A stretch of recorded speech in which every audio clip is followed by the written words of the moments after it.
नमस्कार दोस्तों, मैं हूं अयान और आप सुन रहे हैं हॉरर कहानी अब भी मेरी जुबानी। दोस्तों, आप में से बहुत से लोगों ने अपनी स्कूल लाइफ को काफी अच्छे से एंजॉय किया होगा और एंजॉय करने के साथ साथ ही बहुत सी शैतानियां भी की होंगी।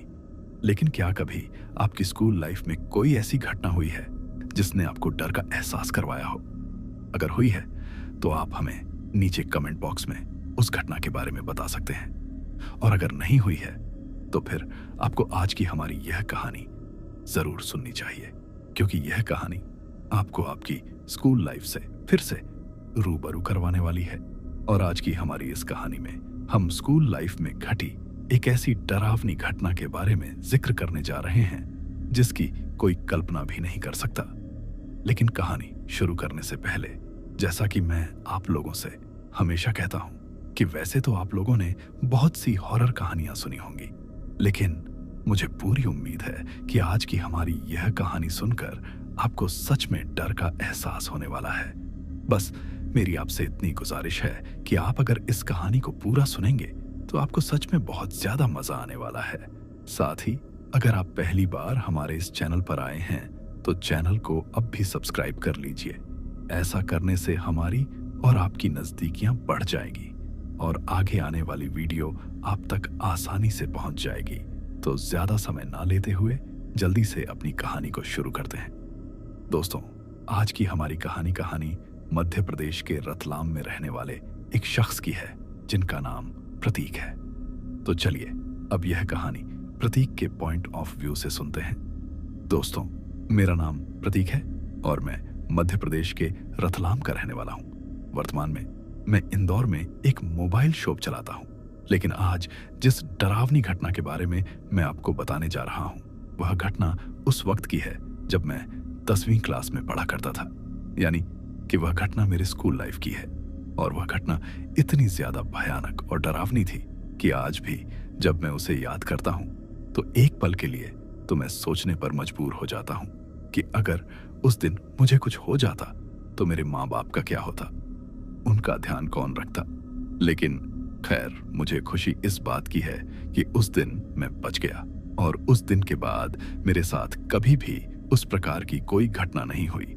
लेकिन आज मैं मेरी यह कहानी आप लोगों को इसलिए सुना रहा हूं कि अगर आप में से भी कोई लोग अभी भी स्कूल लाइफ में हैं तो वह थोड़ा सतर्क रहे, जिससे कि उनके साथ कभी इस प्रकार की घटना ना हो। दरअसल यह बात तब से शुरू होती है जब मैं अपनी बुआ के यहाँ गर्मियों की छुट्टियों में घूमने गया हुआ था। उस वक्त मैंने मेरी बुआ के यहाँ गर्मियों की छुट्टियों में काफी ज्यादा मजे किए और इस दौरान बुआ के सभी घर वालों से मैं इतना ज्यादा घुल मिल गया था कि गर्मियों की छुट्टियां खत्म होने के बाद जब मैं वापस अपने घर पर आ रहा था तो वह लोग काफी ज्यादा उदास हो गए थे और उन्होंने मुझसे कहा कि तुम अपनी पढ़ाई यहीं पर आकर कर लो और यहीं पर किसी स्कूल में एडमिशन ले लो। मन तो मेरा भी वहां पर रुकने का काफी ज्यादा था, लेकिन पापा की परमिशन के बिना मैं वहां पर नहीं रुक सकता था। इसीलिए मैंने बुआ से कहा कि आप पापा से एक बार बात कर लो। फिर पापा की भी परमिशन मिल गई और उसके बाद मैं बुआ के यहाँ ही रहने लगा।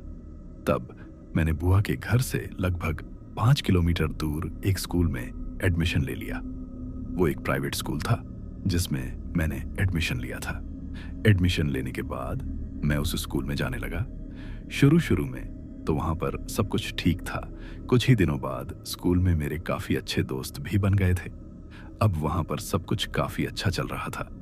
लेकिन कुछ ही दिनों बाद हमारी उस स्कूल में एक नई टीचर आती है, जिनके बारे में हमें तब पता चलता है जब एक दिन प्रार्थना के टाइम पर स्कूल ग्राउंड में प्रिंसिपल सर हमें उनके बारे में बताते हैं कि ये आपकी नई इंग्लिश की टीचर हैं और आज से आपको अंग्रेजी यही पढ़ाएंगे। वह मैडम दिखने में काफी ज्यादा खूबसूरत थी। उनको देखकर स्कूल के जो बिगड़े हुए लड़के थे उनके तो काफी मजे हो गए थे। उनके चेहरों पर तो उस वक्त रौनक आ गई थी, लेकिन उनको इस बात का जरा भी अंदाजा नहीं था कि जिसको देखकर उनके चेहरे पर इतनी रौनक आ रही है। कुछ ही दिनों बाद उसको देखकर उनके चेहरे की हवाइयां भी उड़ने वाली थीं। फिर उसके बाद वह मैडम हमारी क्लासों में हमको पढ़ाने के लिए आने लगी और वह रोजाना नई नई साड़ियां पहन कर आती थी। उनको देखकर ऐसा लगता था कि जैसे वह किसी स्कूल में पढ़ाने के लिए नहीं आती है, बल्कि यहाँ पर कोई फैशन शो चल रहा है जहाँ पर वह रोजाना तैयार होकर ऑडिशन देने के लिए आती है। उनको इस तरह से रोजाना नए नए कपड़ों में देखकर स्कूल के कई लड़के उनके आगे पीछे लट्टू की तरह घूमा करते थे और मैडम जो कुछ भी उनको कह देती थी वह दिन रात एक करके उस काम को करके ही रहते थे। लेकिन जब से वह मैडम हमारी स्कूल में आई थी तभी से हमारे स्कूल में कुछ अजीब अजीब तरह की घटनाएं होना शुरू हो गई थी। कभी तो हमारे स्कूल के स्टोर रूम में पड़े फर्नीचर में आग लग जाती थी, कभी हमारे स्कूल के पानी की पाइपलाइन फट जाती थी, कभी हमारे स्कूल की लाइट के तार अपने आप ही शॉर्ट सर्किट होकर जल जाते थे और स्कूल के किसी भी टीचर की गाड़ी के टायर की हवा अपने आप ही निकल जाती थी। इसके साथ ही स्कूल में और भी ऐसी डरावनी घटनाएं हो रही थीं जिसकी वजह से स्कूल का स्टाफ काफी ज्यादा परेशान रहने लगा था। जब स्कूल के बच्चे बाथरूम में टूट करने के लिए जाते थे तो उनके बाथरूम के दरवाजे को कोई बाहर से कुंडी लगा देता था और कई बच्चों को ऐसा लगता था कि जब वह पानी की टंकी पर हाथ धोते हैं या पानी पीते हैं तो उन्हें टंकी से खून निकलता हुआ दिखाई देता है। उन्हें ऐसा लगता है कि जैसे वह टंकी से पानी नहीं बल्कि खून पी रहे हों और जब कोई दूसरा शख्स वहां जाकर देखता था तो वह पानी ही रहता था। शुरू में एक दो बच्चों ने कहा, तब तो टीचर्स ने उन बच्चों को ही डांट दिया। टीचर्स को लगा कि वह बच्चे ही इस तरह की शैतानी कर रहे हैं और टीचर्स को डराने के लिए यह सब कर रहे हैं। लेकिन जब धीरे धीरे सभी बच्चों के साथ वह घटना होने लगी और एक दो बार तो स्कूल के कुछ टीचर्स के साथ भी वह घटना हुई, तब सभी को यकीन आया कि वास्तव में स्कूल में कुछ ऐसी घटनाएं हो रही हैं जो सामान्य नहीं है। लेकिन स्कूल का जो प्रिंसिपल था वह अपने स्कूल की इमेज को बिल्कुल भी खराब नहीं होने देना चाहता था। इसीलिए वह सभी स्टाफ और बच्चों से ही सिर्फ यही बात कहता था कि यह सब तुम्हारे मन का वहम है, स्कूल में ऐसा कुछ भी नहीं है। फिर जब बारिश का मौसम आया तो आए दिन स्कूल के बच्चे स्कूल के फर्श पर फिसल फिसल कर गिर रहे थे और उनमें से कई बच्चों को तो इतनी ज्यादा चोट आ रही थी कि वह लगभग 3-4 महीनों के बेड रेस्ट पर जा रहे थे। किसी का तो पैर टूट रहा था और किसी का हाथ। ऐसा करते करते स्कूल के लगभग 15 से 20 बच्चे अब तक फर्श पर गिरकर अपने हाथ पैर तोड़वा चुके थे। पहले दिन जब गार्ड स्कूल को छुट्टी होने के बाद बंद करके जाता था तो स्कूल बिल्कुल साफ सुथरा रहता था। लेकिन जैसे ही दूसरे दिन स्कूल खुलता था और सभी लोग स्कूल के अंदर दाखिल होते थे तो सभी को वह स्कूल काफी ज्यादा गंदा दिखाई देता था। पूरे स्कूल के फर्श पर सिर्फ धूल ही धूल और स्कूल में जो पेड़ थे उनके सूखे हुए पत्ते बिखरे दिखाई देते थे। जब हम लोगों ने पेड़ों की तरफ गौर किया तो उन पेड़ों पर इतने ज्यादा सूखे हुए पत्ते भी नहीं रहते थे जितने रोजाना उस फर्श पर बिखरे रहते थे सफाई कर्मचारियों की। अब स्कूल को साफ कर करके हालत खराब हो चुकी थी। अब वह दुगनी तनख्वाह में भी उस स्कूल में सफाई करने के लिए तैयार नहीं थे। जब बाकी के टीचर्स क्लासरूम में पढ़ा रहे होते थे तो उनके पढ़ते पढ़ते ही अचानक स्कूल की लाइट बार बार आती और जाती थी, जिसकी वजह से क्लासरूम के अंदर लगी हुई लाइट बार बार झप झप करती थी और इसकी वजह से हम बच्चों को पढ़ाई में काफी ज्यादा डिस्टर्ब होता था, क्योंकि जब लाइट बार बार आती और जाती थी तो क्लासरूम के कुछ शैतानी बच्चे जैसे ही लाइट जाती थी तो जोर जोर से पीछे की तरफ से चिल्लाने लगते थे और जैसे ही लाइट वापस आती थी तो वह फिर से वही हरकत करते थे और टीचर के बार बार डांटने पर भी उनके ऊपर कोई असर नहीं होता था। एक तो वह लाइट बार बार जाकर परेशान कर रही थी, इसके साथ ही क्लास के आवारा बच्चे हमारी परेशानी का कारण बने हुए थे। फिर उसके कुछ दिनों बाद स्कूल में कुछ ऐसा होने लगा था जिसके होने के बाद तो सभी लोग काफी ज्यादा डर गए थे।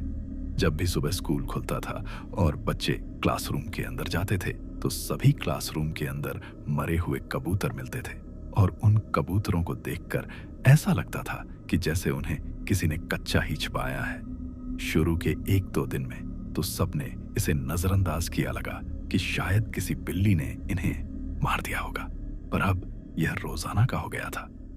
हर दिन हर क्लासरूम से 2-3 मरे हुए कबूतर मिलते थे और सभी की एक तरह की ही हालत रहती थी। और पूरे क्लासरूम में उन कबूतरों के खून के छींटे और पंख इधर उधर बिखरे रहते थे, जिसकी वजह से बार बार क्लासरूम की सफाई करनी पड़ती थी। और इसी के चलते अब सफाई कर्मचारियों ने अपने हाथ खड़े कर दिए थे और उन्होंने स्कूल के प्रिंसिपल को साफ साफ मना कर दिया था कि हम आपकी स्कूल में सफाई नहीं करेंगे। इसके बाद प्रिंसिपल ने कई और लोगों को भी सफाई के लिए लगाने की कोशिश की, पर कोई भी सफाई करने वाला 1 हफ्ते से ज्यादा वहां पर नहीं टिक पाया। इसके अलावा जब वह मैडम क्लासरूम में पढ़ाती थी तो कई बार मैं उनको तिरछी नजरों से देखा करता था और उनको देखकर कई बार मुझे डर भी लगता था, क्योंकि जब वह बोर्ड पर कुछ लिख रही होती थी तो उनको देखकर ऐसा लगता था कि जैसे उनको बहुत ज्यादा गुस्सा आ रहा हो और वह उस गुस्से में बहुत तेज तेज बोर्ड पर लिखती थी।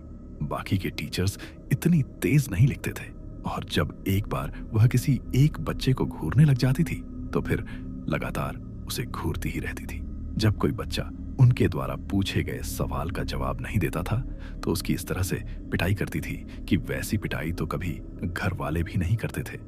अब शुरू में सबको वह मैडम जितनी खूबसूरत लग रही थी, अब धीरे धीरे सभी को उनसे उतना ही ज्यादा डर लगने लगा था। और अब लड़के तो उनके पास जाने से भी घबराते थे, लेकिन उनको इस बात का जरा भी अंदाजा नहीं था कि आने वाले समय में उनकी यह घबराहट 100 गुना ज्यादा बढ़ने वाली है।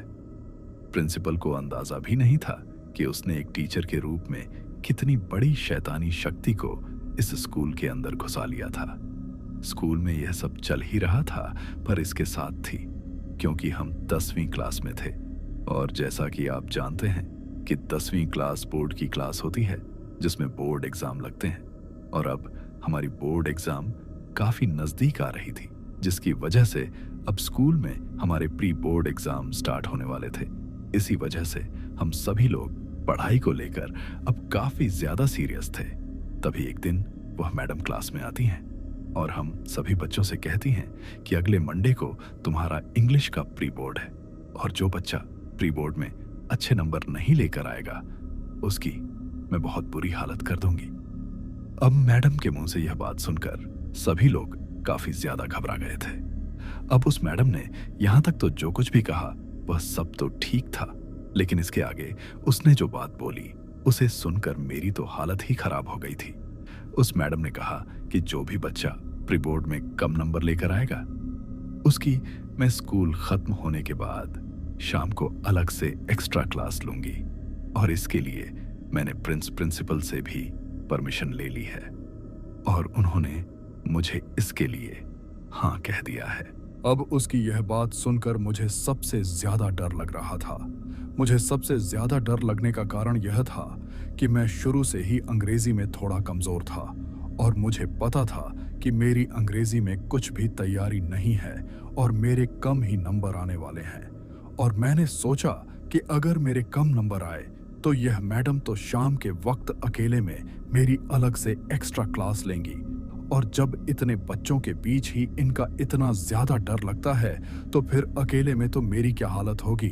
अब मुझे जिस बात का डर था हुआ भी कुछ वैसा ही प्री बोर्ड लगी और मेरे क्लास में सबसे कम नंबर आए। तब उन मैडम ने मुझे क्लास में खड़ा किया और मुझसे कहा कि तुम स्कूल की छुट्टी होने के बाद यही रुक जाना, तुम्हारी आज एक्स्ट्रा क्लास लगेगी। अब उनके मुंह से यह बात सुनकर मैं तो काफी ज्यादा डर गया था। मैंने सोचा कि मैं अकेला कैसे संभालूं, लेकिन इसके बाद ही उन मैडम ने क्लास के 2 लड़कों को और खड़ा किया और उनसे भी वही बात कही जो मुझसे कही थी और उस मैडम के मुंह से यह बात सुनकर मुझे थोड़ी राहत मिली। मैंने सोचा कि कम से कम 2 साथी तो मिले, अब 1 से भले 2 और 2 से भले 3। इसके बाद हमारे स्कूल की छुट्टी हो जाती है और हम तीनों स्कूल में ही रुक जाते हैं। अब हम लोग क्लास में बैठे बैठे ही उन मैडम के आने का इंतजार कर रहे थे। स्कूल की छुट्टी हुए लगभग आधा घंटा हो चुका था, लेकिन अब तक भी वह मैडम क्लासरूम में नहीं आई थी। तभी मैंने सोचा कि शायद वह हम लोगों को यहाँ पर रोककर खुद ही इस बात को भूल गई हैं कि उन्हें आज हमारी एक्स्ट्रा क्लास लेनी है। तभी मैं उठकर क्लासरूम के गेट पर पहुंचा ही था और वह अचानक से मुझे मेरे सामने वहीं पर खड़ी दिखाई देती हैं। उनको इस तरह से मेरे सामने खड़ा देखकर मैं काफी ज्यादा चौंक जाता हूं और मेरी तरफ देखकर वह एक अजीब सी मुस्कान में मुस्कुराने लगती है। लेकिन मुझे उस वक्त उनकी वह मुस्कान काफी ज्यादा डरावनी लग रही थी और तभी वह अचानक से अजीब सी आवाज में मुझसे कहती हैं कि कहाँ जा रहे हो। अभी मैं उनसे कुछ बोल पाता उससे पहले ही वह मुझसे कहती हैं कि चुपचाप जाकर बैठो अंदर। फिर उसके बाद मैं उन दोनों लड़कों के साथ वहीं पर बैठ जाता हूँ। लेकिन उसके बाद भी वह काफी देर तक क्लासरूम के गेट के बाहर ही खड़ी रहती हैं और बाहर के बरामदे में ही इधर से उधर चक्कर लगाती रह कहती हैं। अब सूरज की रोशनी भी धीरे धीरे कम होने लगी थी। उस वक्त जब मैंने मेरे हाथ में पहनी हुई घड़ी में टाइम देखा तो शाम के 6 बजे बज चुके थे और वह जनवरी का महीना था। उस वक्त कड़ाके की ठंड भी पड़ रही थी और जैसा कि आप जानते हैं कि सर्दियों के मौसम में दिन जल्दी ही ढल जाता है और गर्मियों की तुलना में काफी जल्दी अंधेरा हो जाता है। अब 6 बजे तक बिल्कुल अंधेरा हो चुका था। जैसे ही मेरी घड़ी में 6 बजे तो वह मैडम हमारी क्लास के अंदर आती हैं। लेकिन जब तक 6 बजे नहीं बजे थे तब तक वह हमारी क्लास के अंदर नहीं आई थी और उस वक्त हम तीनों में से किसी की भी हिम्मत नहीं हुई उनसे यह कहने की कि आप हमारी एक्स्ट्रा क्लास जल्दी से ले लो, हम लोगों को घर भी जाना है, क्योंकि तब तक हमारे अंदर उसका इतना ज्यादा खौफ बैठ चुका था कि हम लोग उसके सामने कुछ बोलने से भी कतराते थे। जब वह क्लास के अंदर आती हैं तो क्लास में आते ही हम तीनों को देखकर काफी ज्यादा मुस्कुराने लगती हैं और फिर जाकर क्लासरूम के दरवाजे को अंदर से बंद कर देती हैं और हम तीनों के पास आकर हमसे कहती हैं कि तुमको पता है मैंने आज तुमको यहाँ पर किस लिए रोका है। तभी हम में से एक लड़का धीमी सी दबी हुई आवाज में उसे कहता है कि एक्स्ट्रा क्लास लेने के लिए। उसकी आवाज सुनते ही वह उसे कहती हैं कि यह तुम्हारी बहुत बड़ी गलतफहमी है कि मैंने तुम्हें आज एक्स्ट्रा क्लास लेने के लिए यहाँ पर रोका है। मुझे तुम्हारी कोई एक्स्ट्रा क्लास नहीं लेनी, मुझे तो सिर्फ तुम्हारी कलेजी निकालनी है। उस मैडम के मुंह से बात सुनकर हम लोगों को कुछ भी समझ में नहीं आया। तभी मैं उस मैडम से कहता हूं कि मैडम कलेजी यह क्या होती हैं? तभी वह मुझे एक अजीब सी घुर्राती हुई आवाज में कहती हैं कि मूर्ख हो, तुम 10वीं क्लास में पढ़ते हो लेकिन तुम्हें कलेजी का मतलब नहीं पता। फिर वह मुझसे कहती हैं कि कोई बात नहीं, आज मैं तुम्हें तुम्हारी आंखों के सामने ही इन दोनों में से किसी एक की कलेजी निकाल कर दिखाऊंगी कि कलेजी क्या होती है। मैं मेरे मन में जानता तो था कि कलेजी क्या होती है, लेकिन मुझे इस बात का जरा भी यकीन नहीं था कि मैं जिस कलेजी के बारे में सोच रहा हूं यह मैडम उसी की बात कर रही हैं। अब हम लोगों से यह बात कहकर वह एक अजीब तरीके से हंसने लगती हैं और हंसते हंसते ही उसका चेहरा एक विकराल रूप धारण कर लेता है। उसके होठों से साइड के 2 दांत अपने आप ही बाहर निकलने लगे थे और उसके होंठ बिल्कुल काले पड़ गए थे।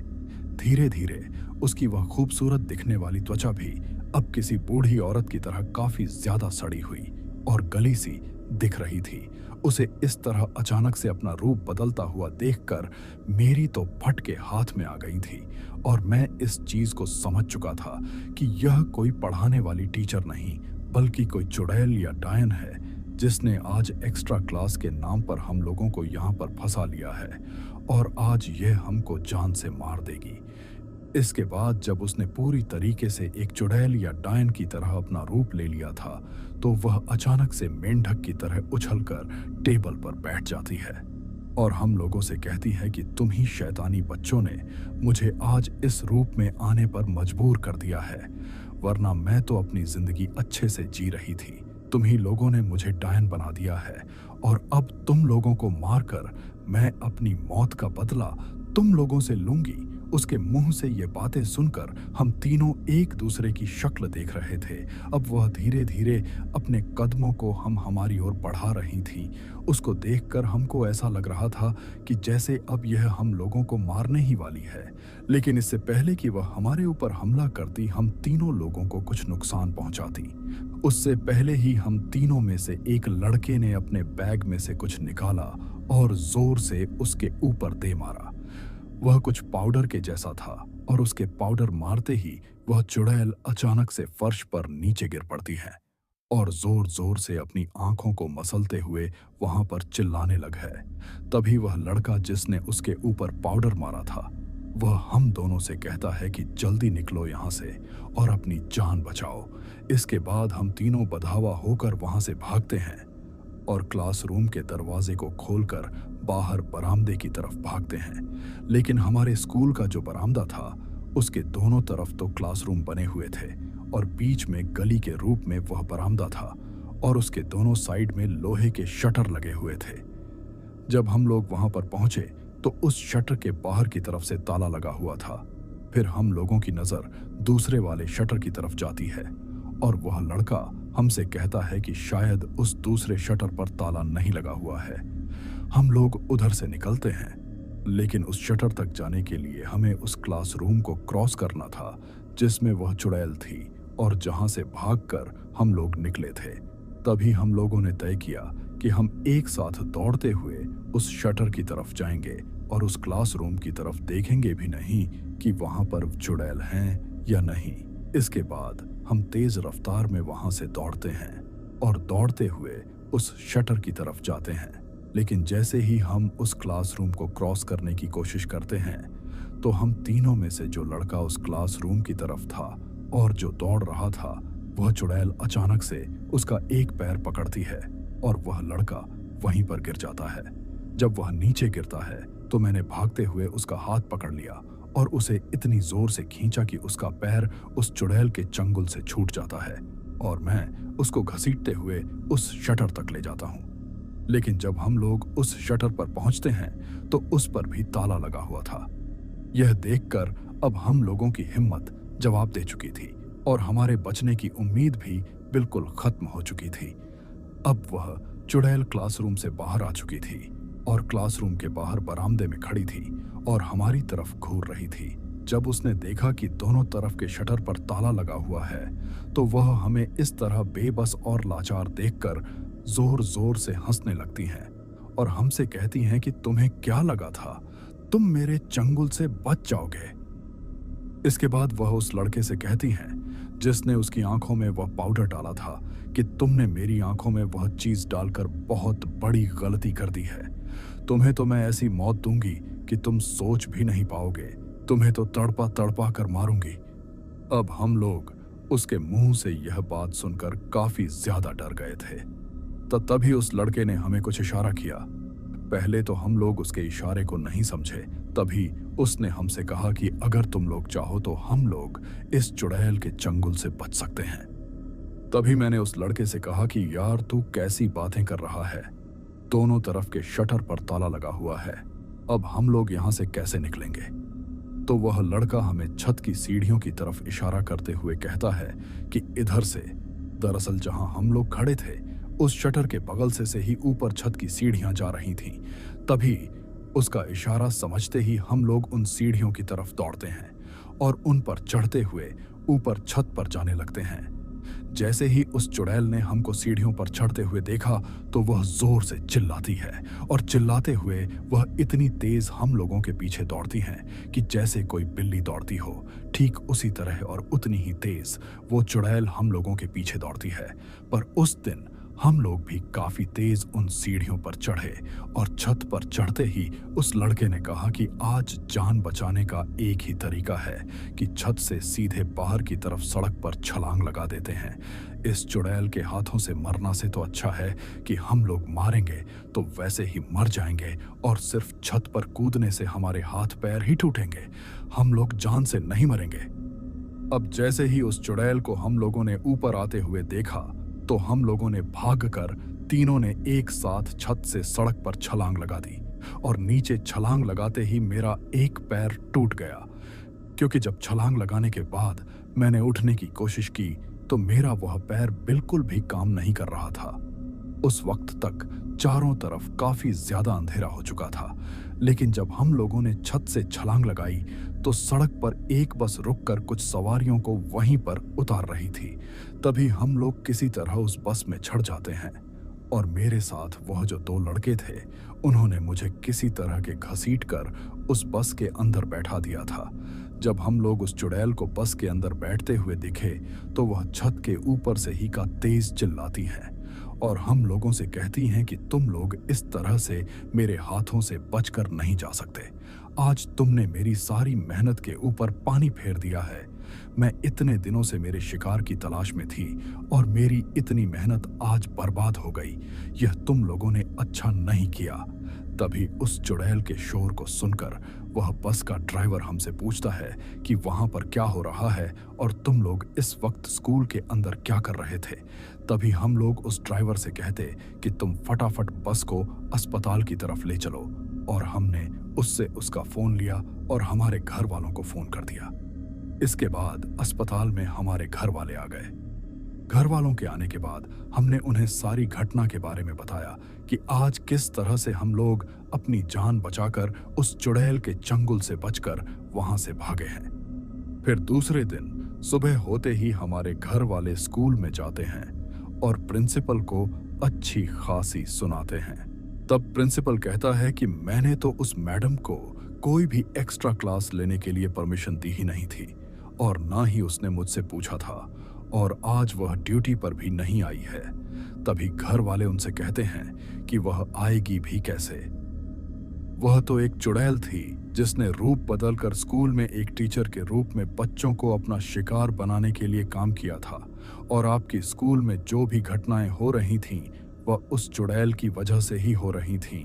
इसके बाद स्कूल के 1-2 टीचर्स और वह प्रिंसिपल मुझसे मिलने अस्पताल में आते हैं और वह मुझसे पूछते हैं कि यह सब कैसे हुआ। तो फिर मैं उनको भी सारी घटना के बारे में बताता हूँ, और उस वक्त मेरे साथ वह दोनों लड़के भी वहीं पर मौजूद थे, लेकिन उनमें से वह एक लड़का काफी ज्यादा बहादुर था। दरअसल वह एक पंडित फैमिली से था और उसके पापा हनुमान जी के मंदिर में पंडित थे। तभी उसके पापा ने हम सभी लोगों को उस चुड़ैल की सच्चाई बताई। उन्होंने बताया कि आज से कुछ साल पहले वह औरत किसी स्कूल में इंग्लिश की टीचर ही हुआ करती थी, लेकिन एक बार इसी तरह स्कूल की छुट्टी होने के बाद स्कूल के कुछ आवारा लड़के उस टीचर को छेड़ते हैं। उस वक्त वह स्कूल के बाहर अपने घर जाने वाली बस का इंतजार कर रही थी। जब वह लड़के उसके साथ बदतमीजी करना शुरू कर देते हैं तो वह उनसे अपना पीछा छुड़ाने के लिए सड़क पर दौड़ती है, और जब वह सड़क पर दौड़ रही थी तभी एक ट्रक की टक्कर लगने की वजह से उसकी वहीं पर मौत हो जाती है, और तभी से उसकी आत्मा इस तरह से भटक रही है। अलग अलग स्कूलों में अलग अलग रूप लेकर वह स्कूल के कई बच्चों को मारकर उनसे अपनी मौत का बदला लेना चाहती थी। तो दोस्तों, यह थी हमारी आज की कहानी। आपको कैसी लगी कमेंट बॉक्स में कमेंट करके जरूर बताना। फिलहाल चलता हूँ, बस आप अपना और अपने परिवार का ख्याल रखें, और अगर अभी तक भी चैनल को सब्सक्राइब नहीं किया है तो कृपया करके चैनल को सब्सक्राइब कर लीजिए। आपका यह छोटा सा सहयोग हमें आपके लिए ऐसी ही कहानियां लाने के लिए प्रोत्साहित करता है।